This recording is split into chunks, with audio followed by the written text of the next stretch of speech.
Well, good morning, my friends, and welcome back. It's a pretty miserable fall day here, but at least it's nice working weather, notwithstanding the rain. I had a very interesting idea from one of you good subscribers on the last Firewood episode. You may recall we had the big pile of logs here, and as I mentioned many times before, I don't like bucking in a pile, because that's the only time in the last number of years where I've suffered kickback at all, because you're digging in there, you've got logs going this way, that way, over and under each other. You buck a log and all of a sudden it flips up on you. It's not the best, and that's why you'll see that I tend to always put them on the ground for the most part anyways. But the question that was asked to me is, have we ever tried layering our log pile perpendicular to each other?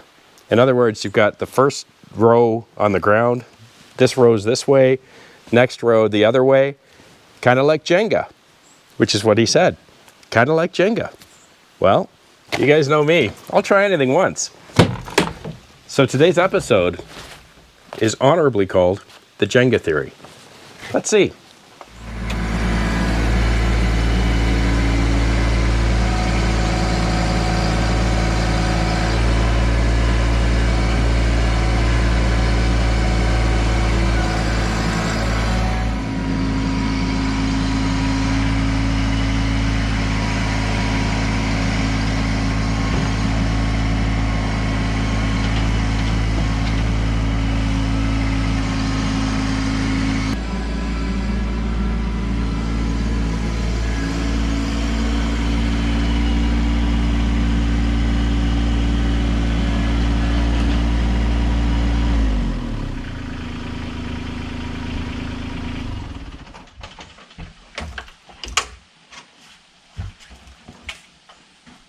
Jenga. So this was the last of the logs that were up in the upper field, and I took them out. I have to be honest, I did consciously try to grab logs that were reasonably similar size and diameter for each row, because I kind of figured that if I threw one of these big boys up here, or the one that's in my grapple, into one of those rows, it would throw the next rows off. So I did consciously do that. You can see I left 3 sides of the pile open for the tractor to come in at different directions, but it appears to me that you probably need to leave all 4. Because when I went to lay the 3rd row, I was able to get the logs at the front, and even though I've got a big reach with that grapple, I couldn't reach over to get the logs all the way to the front. But if I'd been open on this side, I could have just come in up from this side and filled it up. Either way, I did drop a couple of smaller logs on and just hand bomb them over to get them onto the row. But the big question is it easier to buck the wood or safer?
Wow.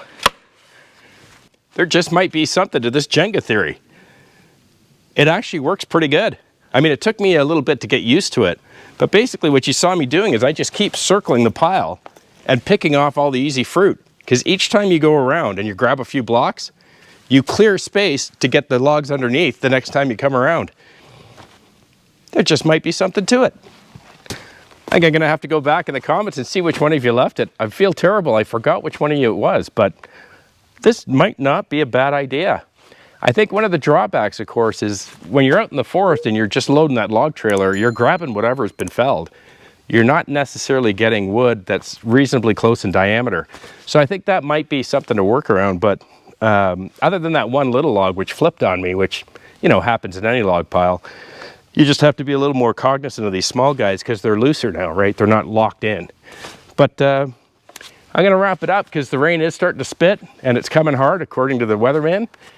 And I promised Husky Bob and Guy I would leave some of this pile so they could see it and try bucking it themselves just to see if it was any different or any easier. But I went through this pretty darn quick.